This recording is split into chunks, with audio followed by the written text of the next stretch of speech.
How we doing? Oh. Moving the wall. He's fixing to fix it. He's fixing to fix it. Now I got Uncle Chris here. He's got the flying machines. What kind of footage are you liking to get today? I wonder if YouTube people just carry around phone chargers all the time, because I'm about dead. And I made like a 12-minute video. Me and Roger walked through the house. I'm pretty sure he thought I was wanting to have the realtor post it or something, because the way he was talking the whole time. He was describing it real Yeah. well. Going in depth. Yeah, he was advertising.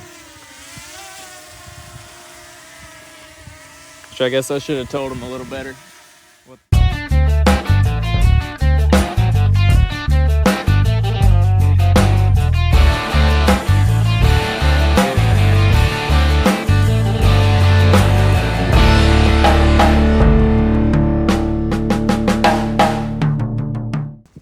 All right, I'm Michael Dill. This is Mr. Roger Russell. And we're getting through building this house over here. I just wanted to show everybody, kind of wanted to make a YouTube, some videos to kind of show everybody what we're doing. We're gonna walk through here and give a little tour. This house is approximately 2,000 square feet with a 24-foot by 24-foot garage.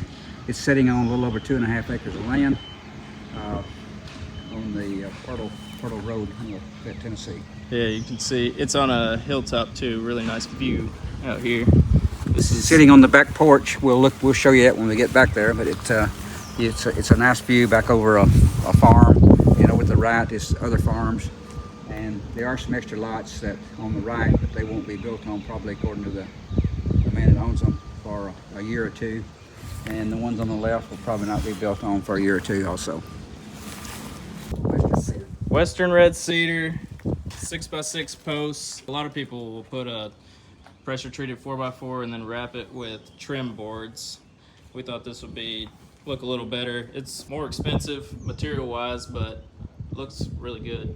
Some people use 6x6 pressure treated, but the problem is over time they usually warp a little bit. These stay Western straight. cedars will stay straight. The windows are 6 foot wide and 6 foot tall with double windows in the master bedroom and the big living windows. area, and then 2 single windows in the bathroom and the other bedroom on the right. So Chris is a buddy of mine from way back and is Roger's grandson. That's kind of how Roger and I met and got started on this deal together. And he did all the landscaping for us, and he's in the back right now up in the grass. But we'll show him in a minute. There's Roger's other grandson, Will. This living area is about 20 feet 6 inches wide, which is wider than most houses this size. And it's about 32 feet for the living area and the dining area combined. It's got a 6-foot island in it. 9-foot ceilings, got the tray ceiling in the living area, dining area over there, all open concept. The accent color on the island. We got a backsplash coming into the quartz countertops. It's got a 6-foot island, and we put drawers in the islands because that's what my wife wants. You can store her pants and everything in it. So we found that most ladies really like the drawers once they get used to them. You guys will have to let us know if you like this accent wall in here. We didn't do anything like this on the last house we built. We're putting a freestanding tub right there with another accent wall, and then we got a tile shower here with a nice glass door, the gold accent plumbing. And we just got the countertops in today, so we'll be trimming out all the faucets and finishing up all the plumbing here this week. Got a linen cabinet. Look, Sean, over here. Got a linen closet on the side of one of the counters. Yep, tons of storage in this house. Going all the way up. And show them that this closet is Big master closet. 8 foot wide and 10 foot across. And we're putting custom shelves in it that's built from plywood and trimmed out with wood. Might show you those in the garage. Show that trim here. Notice that the trim we're using modern farmhouse trim on it with about a 1-inch overhang on the top, flat panels. Let's see, what else? I guess I'll just keep going around this direction. Go next down the hall. We got what are we calling this closet? Like a linen closet kind of thing? Yeah, that's Or, where you put your mops and your brooms and storage closet. storage closet. They really come in handy in a hallway. At least I have one in my house. Yeah, absolutely. And then this is the pantry, which we're covering all this up with shelving to water heater going there, return air over here. All that's getting covered up. But really nice cabinets and quartz countertops in the pantry here. And we used drawers in this in the pantry also to get maximum storage. Yeah. Yeah, lots of drawers in this house.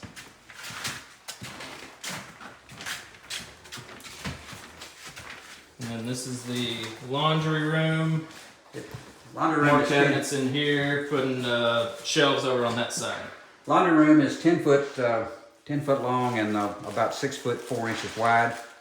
Dryer, washer, putting the cabinet to hang your clothes as you hang them up with a shelf on the top. And then there's room back here that the homeowner can put additional shelves. So Yep, a table or something to fold clothes on. You know, maybe a TV. Watch TV while you're folding clothes. double doors. Talk about the double doors.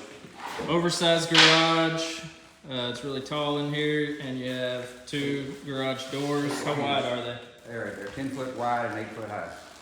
And probably looks like a mess in here on camera, but it's the end of the day. We haven't done our daily cleanup yet, and this is where we're building all the shelves that's going in the master closet and the pantry. So we got that going on today.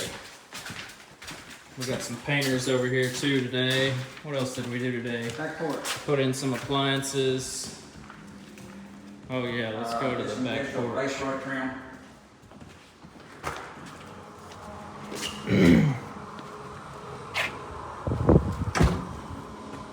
This back porch is 20 feet wide and 10 foot wide and 20 foot across. And it's a good view. Everybody that sits on this porch likes the view into the woods, and those woods belong to a farmer. Part of them belongs to this land, and the rest of it belongs to a farmer, and they'll be there for years.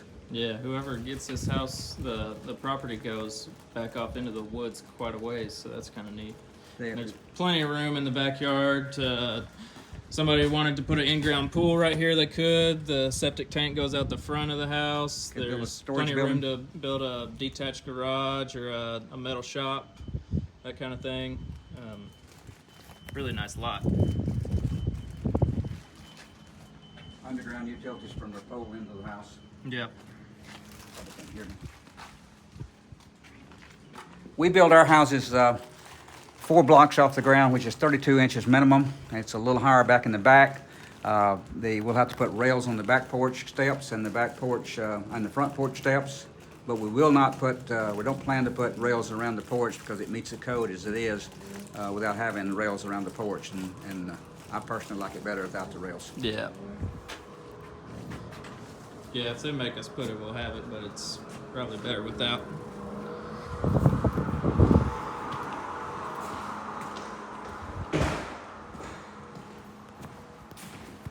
Normal house this size has a 5 foot wide bathroom. Yeah, it's only the Just the width size of the tub. of the width of the tub there. We add a foot in here so that it moves we can put a 32-inch door in it, and it moves this commode and this back, so we got extra room. And that extra foot there just really makes a nice room out of it. Yeah. Tile floor in here in the guest bath as well. We build our closet. We build our 2 extra bedrooms, 12 foot by 12 foot. Yeah, we got bedrooms on both sides here. One in Most- the front, one in the back. If you look at a plan in a book for a house this size or just slightly smaller, most bedrooms are 11 feet or 11 foot 6 inches per 12. We add that extra 6 inches on it so that on the width of the house, so we get a 12 by 12 bedroom, which really makes it nice. A lot of other bedrooms don't have a ceiling fan in them either. Right. They just have a boob light, what I call it up there, and that's it. You don't get a ceiling fan in the extra bedrooms. And We put lights in the closets too. And we put a television plug in the wall, even on the back porch, and also each bedroom and living Yeah. room. So it's a really cool house. Honestly, I would love to live here, but We're pretty excited about it. It's only the second one that we've built together. Roger, tell us about your experience. You've been in construction all your life, but you didn't get your license till recently and start building stuff on your own. You was always working for other people. Yeah, actually I worked, most of my career was working for the state of Tennessee military department. I worked in the office that built the National Guard armories, and I worked as an inspector, and I worked with the architects and engineers to assist in the designing. And I was an accountant, not an engineer, but got a lot of experience working with the engineers and architects, and got a lot of experience inspecting all the National Guard armories. And then I built family houses. We built about 6 or 7 family houses in the last 3 or 4 years. We built them without license because the families can build their own houses, and I just assisted them.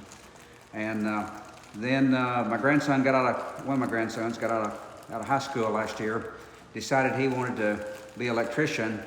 So I was already an electrician, licensed electrician.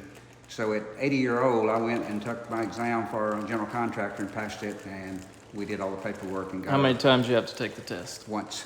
Once. At 80 years old. 80 years old. That's awesome. And but I had that military experience. I knew the codes, and I knew a lot of the codes, and I knew the business end of it. I made a really good score on the business end, and I passed. Yeah. And I passed the mechanical, the trades end. Okay. A lot of young people don't even pass it in one go. I know a lot of guys that have tried 6 or 7 times before they finally got it. And, they're fresh out of school and went to school for construction and still couldn't pass the test on the first try. It's a little difficult. It's a little impressive. difficult to get your license if you're a young person in particular, because you've got to have a little bit of capital, not much. And the big thing is getting your insurance. I found that getting all your general liability insurance and your workman comp insurance was a big hurdle, and also getting your financial statement audited. And it was fairly easy for me because I was up in years, but if you're a young person, that can be a hurdle for you. Yeah. And but hey, you can start small. You can start building get your license for say a $300,000 house or a $250,000 house, and start small, which most people do. Or you can start building $400,000, $500,000, $600,000 houses if you want to. That's what we chose to do, so that you can build as many houses as you can afford on a $600,000 license, but as long as they're all under $600,000 houses, including the land, and the Yeah. house is under $600,000.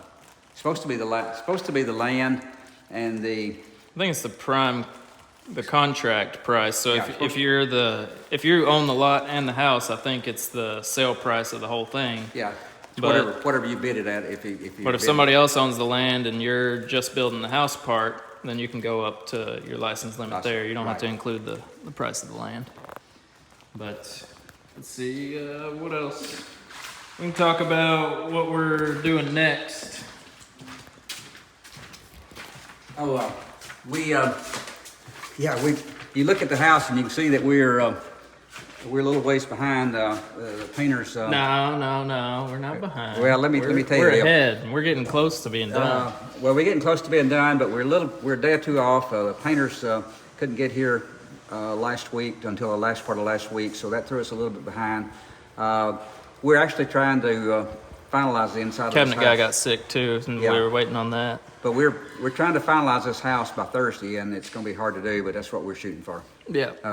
We're putting it on the market to actually start people looking at it Thursday, so that means we got to get it cleaned up and get the rest of the painting done, and get the fixtures in, get the shoe mold down, and we only got 3 days or so to do that. Yeah, we got to put concrete out there too, which it doesn't look like will get done this week with all the rain. Probably won't get the concrete in, but we probably will get the inside done if the painters get through. Yeah, in it'll about at least get about 3 more days. 99% done. Yeah, 99. So we're shooting for 99% done, and closet shelves in, the faucets in the bathrooms and drains in, and in about 3 days. Good deal.